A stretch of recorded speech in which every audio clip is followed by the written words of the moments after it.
Hello and welcome to WMG's Apprenticeship Talks. Today we're delighted to invite a past student who's going to come back and talk about her apprenticeship journey. Thanks for joining us today, Chloe. It's all right.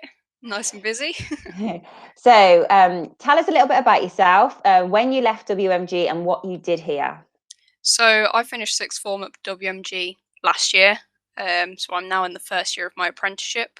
I do a degree apprenticeship for a company called Atkins, and my university is Warwick, which was quite exciting considering I'm a BTEC student. So I didn't really think that was possible. So now I study civil engineering and infrastructure. But when I was at WMG, I did BTEC engineering, product design, and I also did an EPQ. And so tell me a little bit more about Atkins then. What do they do? So Atkins is a design consultancy. They are probably one of the larger ones you get in engineering. They are owned by another company called S&C Lavalin, who are a global company. So between the two, I could be working anywhere in the world if I wanted to. We do a wide range of projects, so it could span from a simple local transport thing to building some quite big skyscrapers in Dubai. A lot of it just depends on your department and what's happening at the time. And what do you do in your role then at Atkins? So, as a degree apprentice, you're not necessarily given all the big decisions, but you're definitely trusted with a lot of responsibility, even from the first week. So, for me, I work in a section called Bridges and Civils. So, sure enough, everything I do is to do with bridges or civil engineering. My wider kind of discipline is transportation. So, at the minute, I'm working on a very large rail project, replacing a quite big bridge which will eventually then be opened as a new rail line. Oh, that sounds really interesting. And how have you found the balance between working full time and then having to do a degree at the same time? Uh, as with anything, it's a bit of a shock to the system at first. You're like, oh my god, I've actually got to do 40 hours a week. But if you compare it to working hard at A level or BTEC, it's not actually that much difference. As long as you stay organised and you're aware of what assignments are due when, it's completely manageable. And do you go to uni once a week or is it block release? How does that work between your working day and your university time? So between companies and different providers, it can be different how your degree is delivered. But for me, I do 6 weeks a year where I'm given block release, and it is, to be honest, it's quite an intense week. Most days you'll be doing 9 till 7, which you'd argue is quite a lot for a uni student. But in between that, you can work full time.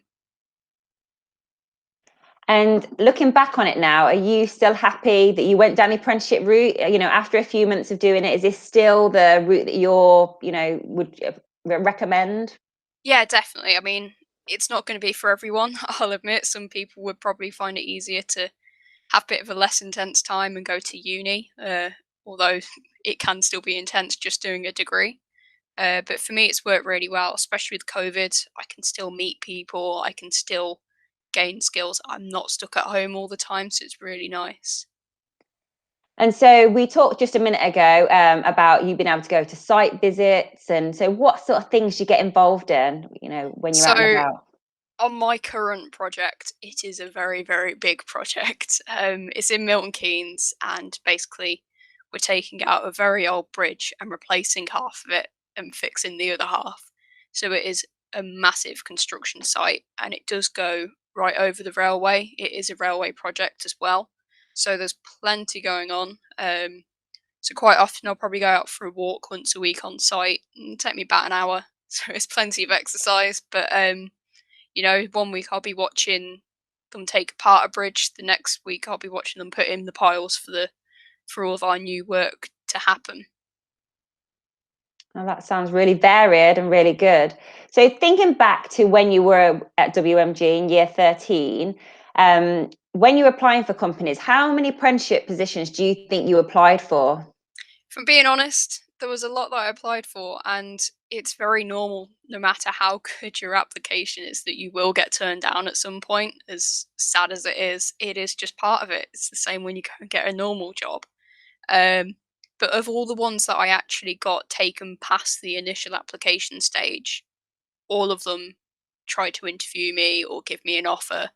And a lot of that is, if you don't get through the initial application stage, don't see it as a bad thing. It just means you're not suited to the company. So you don't need to waste your time on it. Just focus on the ones that you can get.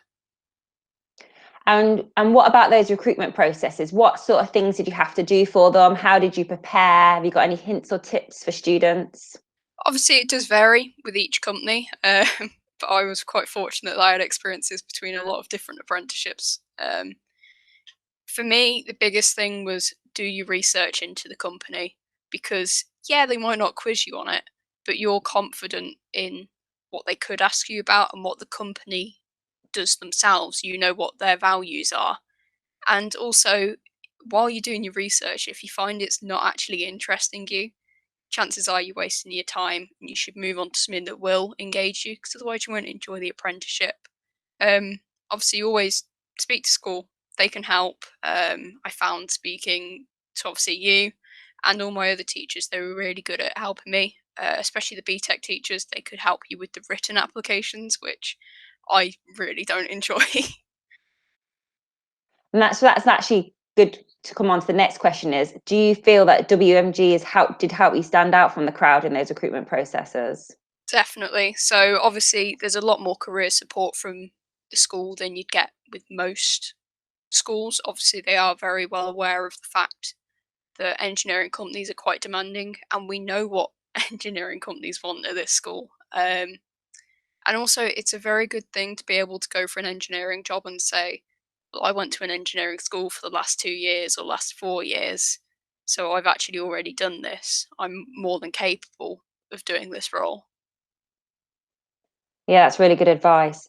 And then talking about advice, what advice would you give to students? Because there are students out there now who are considering apprenticeships. What advice would you give them? I think the biggest thing is, although it may seem counterproductive, apply for everything. Even if you're not that sure, still apply for it, because if you end up finding it interesting, that's great. But actually, if you get 4 years down the line and think, oh, I really wish I'd applied for that, it's not going to be fun. You could have done something totally different. I know for me, I was very hesitant about civil engineering. For years, I'd said to my dad, no, I'm never doing that.